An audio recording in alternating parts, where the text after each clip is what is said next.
ಓಂ ಹ್ರೀಂ ಭೈರವಿ ಕ್ಲಾಂ ಹ್ರೀಂ ಸ್ವಾಹ. ನಮಸ್ಕಾರ.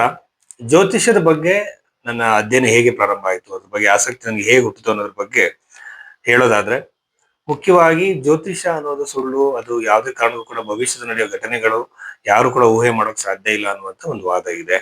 ಬಟ್ ಏನಾಗುತ್ತೆ ಅಂತಂದ್ರೆ, ಗ್ರಹಗಳ ಪರಿಣಾಮ ನಮ್ಮ ಮನಸ್ಸಿನ ಮೇಲೆ ಆಗಿರುವಂತದ್ದು ಬಹಳ ಸೈಂಟಿಫಿಕ್ ಆಗಿ ಪ್ರೂವ್ ಆಗಿದೆ. ಜೊತೆಯಲ್ಲಿ ನೀವು ತುಂಬಾ ಜನ ಜ್ಯೋತಿಷ್ಯವನ್ನ ವಿರೋಧ ಮಾಡುವಂತವ್ರು ಆ ಗ್ರಹಗಳು ನಮ್ಮ ಮೇಲೆ ಹೇಗೆ ಪರಿಣಾಮ ಮಾಡ್ತವೆ, ಅದರ ಪರಿಣಾಮ ಹೇಗಿದೆ ಅಂತ ಜನ್ಮ ಕುಂಡಲಿಗಳನ್ನ ಅವರು ಪರಿಶೀಲನೆ ಮಾಡಿ ಗ್ರಂಥಗಳಲ್ಲಿ ಹೇಳಿರುವಂತಹ ವಿಚಾರವನ್ನು ಯಾರು ಪರೀಕ್ಷೆ ಮಾಡಲ್ಲ. ಇದು ಮೊದಲ ಸಮಸ್ಯೆ. ಈ ನಿಟ್ಟಿನಲ್ಲಿ ಹೋದಾಗ ನಾನು ಸಾವಿರಾರು ಜಾತಕಗಳನ್ನ ಪರೀಕ್ಷೆ ಮಾಡಿದ್ದೀನಿ.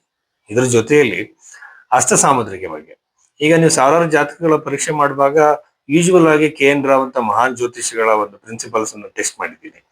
ಆಮೇಲೆ ಅಷ್ಟ ಸಾಮುದ್ರಿಕೆಗೆ ಬಂದ್ರೆ ಹಸ್ತದಲ್ಲಿರುವಂತಹ ರೇಖೆಗಳು, ಅಲ್ಲಿರುವಂತ ಲೈನ್ಸ್ ಮತ್ತೆ ಫಿಂಗರ್ಸ್ ಮತ್ತೆ ನೈಲ್ಸ್, ಇದನ್ನೆಲ್ಲ ಬಗ್ಗೆ ನೀವು ನೋಡೋದಾದ್ರೆ ಚಾರ್ಲೆಟ್ ವುಲ್ಫ್ ಅಂತ ಹೇಳಿ ಒಬ್ರು ದೊಡ್ಡ ಸೈಕಾಲಜಿಸ್ಟ್ ಅವರು ಅಧ್ಯಯನ ಮಾಡಿದ್ದಾರೆ. ಅದು ಕೂಡ ಸೈಂಟಿಫಿಕ್ ಪ್ರೂವ್ ಆಗಿದೆ. ಇನ್ನ ನಾವು ಜ್ಯೋತಿಷ್ಯ ಆಧಾರವಾಗಿರುವಂತದ್ದೇ ಕರ್ಮ ಸಿದ್ಧಾಂತದ ಆಧಾರದ ಮೇಲೆ. ಕರ್ಮ ಸಿದ್ಧಾಂತಕ್ಕೆ ಸಂಬಂಧಪಟ್ಟಂತೆ ಒಂದು ಹಲವಾರು ಪುಸ್ತಕಗಳು, ರಿಸರ್ಚ್ ಪುಸ್ತಕಗಳೇ ಬಂದಿದೆ. ಸೊ ಎಲ್ಲ ನಿಟ್ಟಿನಲ್ಲಿ ನೋಡಿದಾಗ ನಮ್ಮ ಋಷಿ ಮುನಿಗಳು ಹೇಳಿದಂತಹ ವಿಚಾರಗಳು 100ಕ್ಕೆ 100 ಸತ್ಯ ಅಂತ ಹೇಳ್ಬೋದು. ಆ ಬಗ್ಗೆ ನಾವು ಯೋಚನೆ ಮಾಡಿದ್ರೆ, ರಾಶಿಯಿಂದ ಲಗ್ನದಿಂದ ವ್ಯಕ್ತಿತ್ವ ನಿರ್ಧಾರ ಆಗುತ್ತೆ. ಕರ್ಮಕ್ಕೆ ಅನುಸಾರವಾಗಿ ಅವನಿಗೆ ವ್ಯಕ್ತಿತ್ವ ಬರುತ್ತೆ. ಆ ವ್ಯಕ್ತಿತ್ವಕ್ಕೆ ಅನುಸಾರವಾಗಿ ಅವನ ಡಿಸಿಷನ್ಸ್ ತಗೊಳ್ತಾನೆ. ಹಾಗಾಗಿ ನಮಗಿರುವಂತಹ 3 ತರದ ಕರ್ಮಗಳು ಏನಿರುತ್ತೆ, ಕ್ರಿಯಾಮಾನ ಕರ್ಮ, ಪ್ರಾರಬ್ಧ ಕರ್ಮ, ಸಂಚಿತ ಕರ್ಮ. ಇದರಲ್ಲಿ ದೃಢ ಅದೃಢ ಕರ್ಮ ಅಂತ ಇರುತ್ತೆ. ಕರ್ಮಕ್ಕೆ ಅನುಸಾರವಾಗಿ ಪಡೆದಿರುವಂತಹ ಸಂಸ್ಕಾರಗಳನ್ನ ಈ ಜನ್ಮದಲ್ಲಿ ಅನುಭವಿಸ್ತಾ ತನ್ನ ಜೀವನದ ಒಂದು ಗುರಿಗಳನ್ನು ತಲುಪ್ತಾ ಹೋಗ್ತಾನೆ.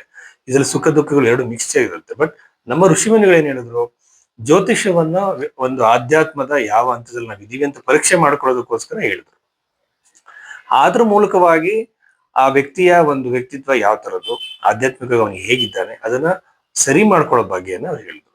ಸೊ ಈಗ ಏನಾಯ್ತು ಅಂತಂದ್ರೆ, ಜ್ಯೋತಿಷ್ಯ ಅನ್ನುವಂಥದ್ದು ಆಧ್ಯಾತ್ಮಿಕವಾಗಿ ದೊಡ್ಡ ಮಟ್ಟವನ್ನು ಮುಟ್ಟೋದು. ಈಗ ನಮ್ಮಲ್ಲಿ ಮುಕ್ತಿ ಪಡೆಯುವುದೇ ಪರಮೋಚ್ಚ ಗುರಿ ಅಂತ ಹೇಳ್ತಾರೆ. ಆ ಗುರಿಯನ್ನು ಪಡೆಯೋದ್ರಲ್ಲಿ ಜ್ಯೋತಿಷ ಸಹಕಾರ ಇದೆ ಅಂತ ಹೇಳ್ಬೋದು. ಈ ನಿಟ್ಟಿನಲ್ಲಿ ಜ್ಯೋತಿಷ್ಯ ಅನ್ನೋದು 100ಕ್ಕೆ ಸತ್ಯ ಆಗಿರುತ್ತೆ. ಹಾಗೇನೆ ನಮ್ಮ ಒಂದು ಡೆಸ್ಟಿನಿಯಲ್ಲಿ ಇಲ್ಲಿರುವಂತ ವಿಚಾರಗಳನ್ನ ಯಾವುದೇ ಕಾರಣಕ್ಕೂ ಕೂಡ ನಾವು ಮಾಡಕ್ ಸಾಧ್ಯ ಆಗಲ್ಲ.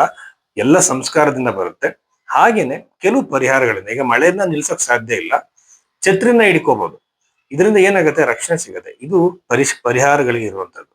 ಇದರಲ್ಲಿ ಜಮ್ ಸ್ಟೋನ್ಸ್, ನ್ಯೂಮರಾಲಜಿ, ಆಮೇಲೆ ಏನೇನೋ ಒಂದು ಹಾಸ್ಯಾಸ್ಪದವಾಗಿರುವಂತಹ ವಾಸ್ತುಶಾಸ್ತ್ರದ ವಿಚಾರಗಳಾಗಿರ್ಬೋದು, ನಂಬರ್ ಚೇಂಜ್ ಮಾಡ್ಕೊಳ್ಳೋದು, ಫೋನ್ ನಂಬರ್ ಚೇಂಜ್ ಮಾಡ್ಕೊಳ್ಳುವಂಥದ್ದು, ಯಾವ ಪರಿಹಾರಗಳು ಇಲ್ಲ. ಕೇವಲ ಮಂತ್ರ ಜಪಗಳು ಮಾತ್ರ ಇದೆ ಅಂತ ಹೇಳ್ಬೋದು.